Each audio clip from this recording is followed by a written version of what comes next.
Park, Wandale, East Garfield Park, West Garfield Park, and of course here in Austin, we are getting it done. That positive momentum. My name is Wallace Gator Bradley, and I'm the host of the Bradley Report. The mayor has said some profound things here on the west side of Chicago. Same speech she given on the south side as well as on the north side. Brother, could you spell your name? Sure. And tell them your organization and what you do? My name is Gian Foreman, Gianforeman. I'm the president and CEO of Emerald South Economic Development Collaborative. I also serve as the president of the Chicago Police Board. Right. You know, you're doing something with that development on 55th Street, right? Yes. Okay, could you elaborate on that? Yes, the former Schultz Baking Company building, one of the largest employers in the city of Chicago back when it was built in 1913, 250,000 square foot building. We're developing it into a data center. And now, by you being the president of the police board, yes, there are things that couldn't be done with the other police officer because he had already been punished. But I'm hearing that there's 10 other officers that's caught up with the truth seekers or whatever they name it. If you could, can you elaborate on that? Well, I mean, I don't know that I can really elaborate. No, I read the same thing in the papers that we read, that there's some police officers that are said to be in the Proud Boys. But I think where you're going with it is that it's important that, you know, the same way if we consider the Proud Boys, the same way we would think about the GDs or the BDs. You know, we would have to think about how do we evaluate those people. But I'm glad there was no GDs and none of them that was a part of the insurrection. That's true. That's true. Proud Boys just got found guilty. That's true. Sedition. And any law enforcement, I want to say this. I don't want to put it all on you or the police board. Okay. Because I believe it's up to the aldermen to put in an ordinance saying those individuals that has been found to be associated with someone that's anti-democracy.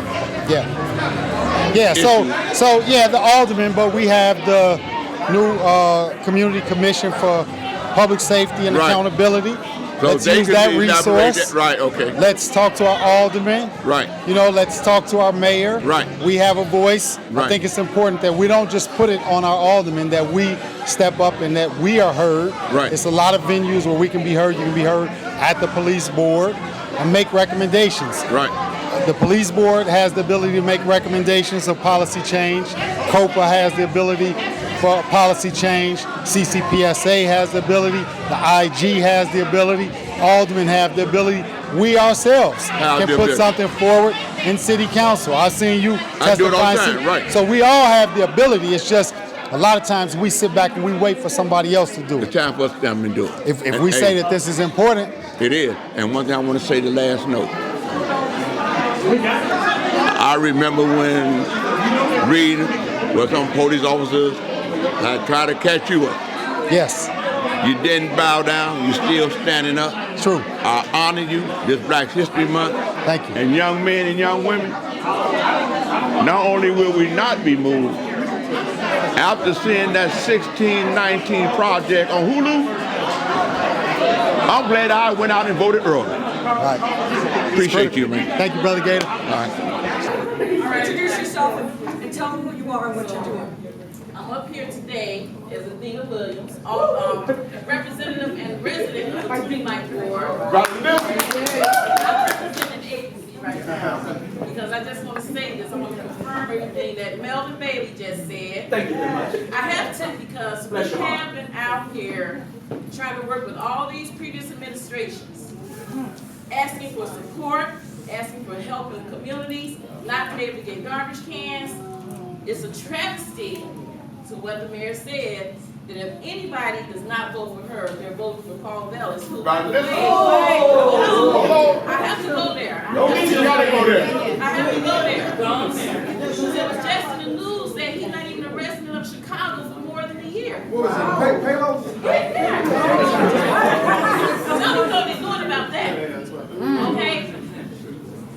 I'm all about black and brown, but we have to keep this work going for Mayor.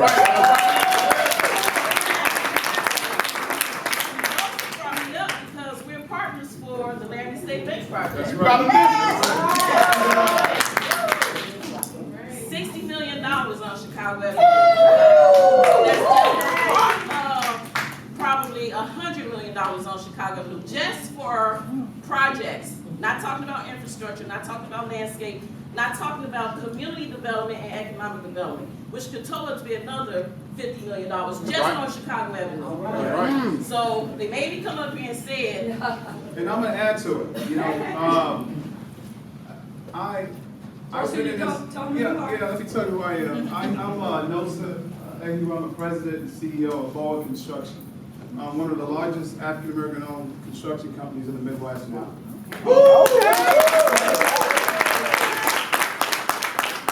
We were not the largest 4 years ago. Right?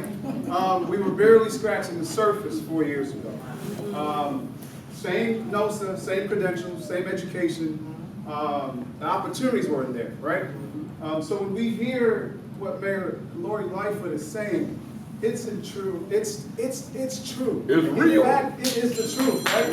Because you got Melvin Bailey. Right. You got Deion Foreman who's in the back. You got African American developers and contractors that have real access. Right? For decades in the black community, we've never had access. Right? I was reading the other day, in 1919, during the Chicago race riots. Right. That was literally just over 100 years ago, right? We've been fighting for decades and years. We have a mayor that's saying, hey, I know y'all been fighting. Right. I got Okay. I understand the struggles in the black community. Come on in, the doors are open. Applications don't have to sit on the desk. The qualification process, you actually know what it is. It's not made up. The barriers that have existed in construction and development in our community for decades, you go in and you're wondering, how do I even get certified as a business? Right? Mayor Lori Lightfoot has said, you know what? I understand what's happening.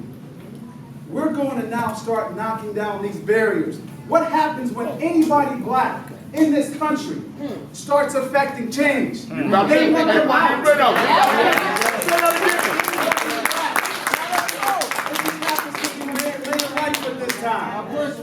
Because she's creating opportunities for all of us. We actually have a real life opportunity to build wealth. We're building wealth. So what do they want to do? They want us to start over. They want us out. Right. How do they do that? They got to get her out. That's right. But we gonna stop that.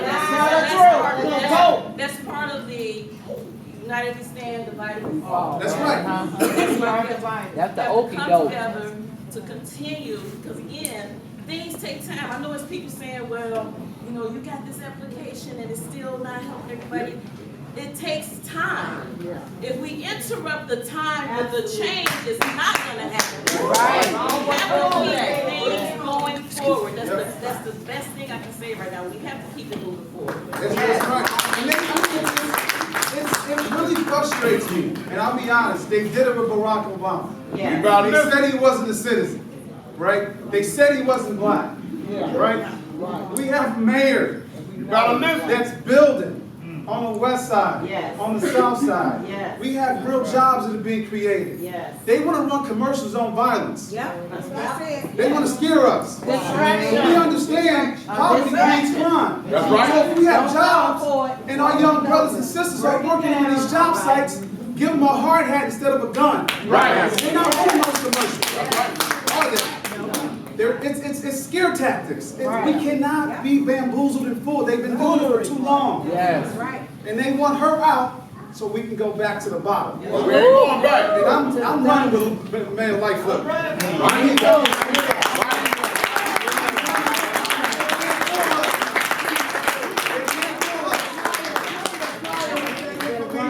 They can't fool us. We got all the information that you need in the back room. Okay, and one last thing thing, have y'all been watching the debates? Yeah. I don't know what the hell they talking about. I've been watching on my iPad, literally. None of them know what they talking about. And when she say something, they repeat it in the next debate. And she's the only intelligent one that understands what's happening. My name is Wallace Gator Bradley, and I'm the host of the Bradley Report. The mayor said some profound things here today. Would you like to elaborate? Spell your name. Yeah, my name is Vivian Stewart Tyler, and the mayor talked about her commitment in furthering the renovation or remodeling of this west side that we live on, the great west side that we live on. And I appreciate that, but she has done so much for the city of Chicago.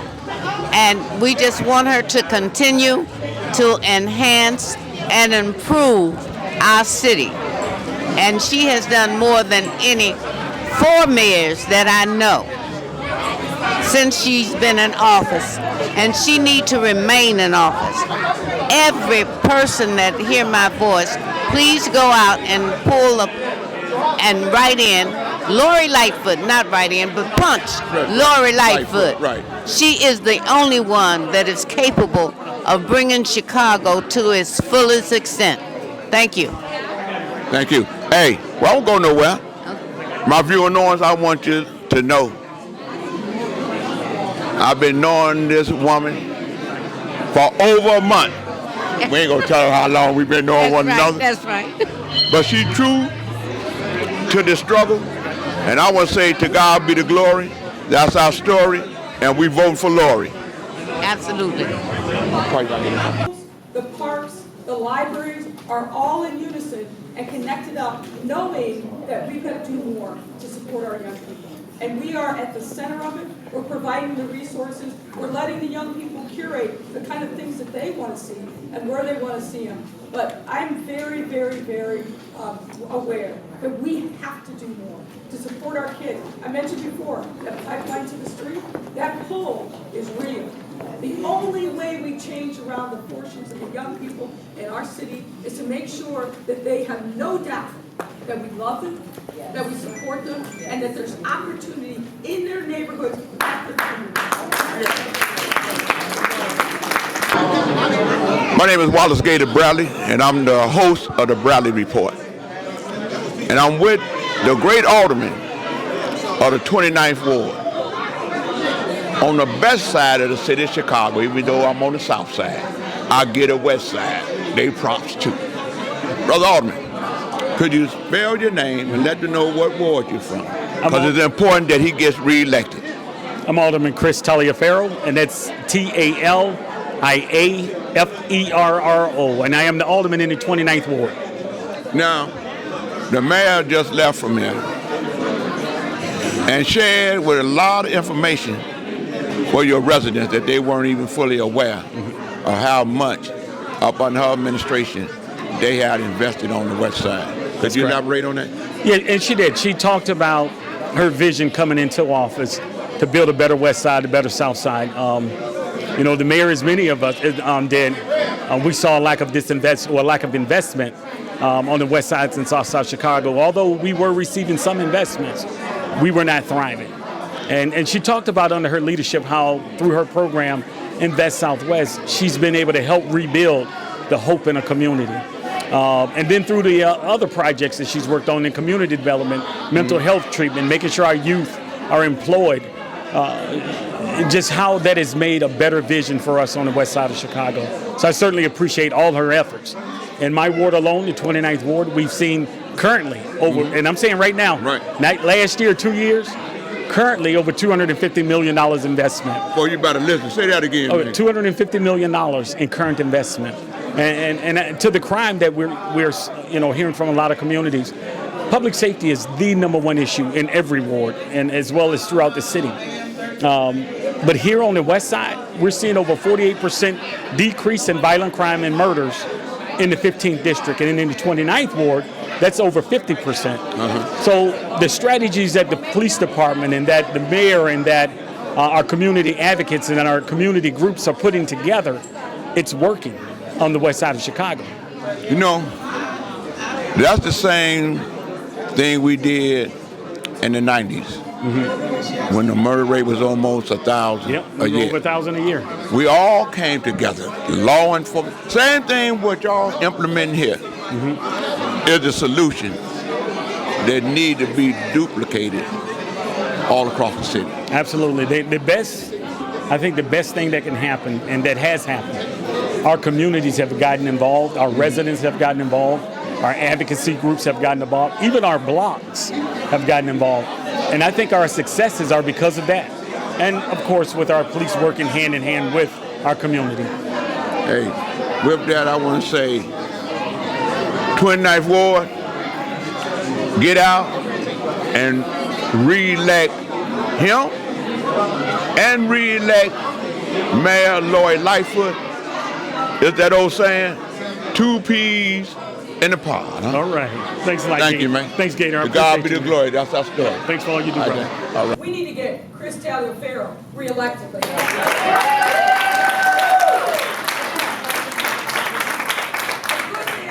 a good heart who works his tail off to make sure that the needs of his ward are met. We talk and confer on a regular basis. I'm not going to spoil the surprise, but we're going to be announcing a very important economic development that Chris has been working on for a long time, bringing something that's needed to his ward. So stay tuned for that. We've got good things that are happening all over the west side.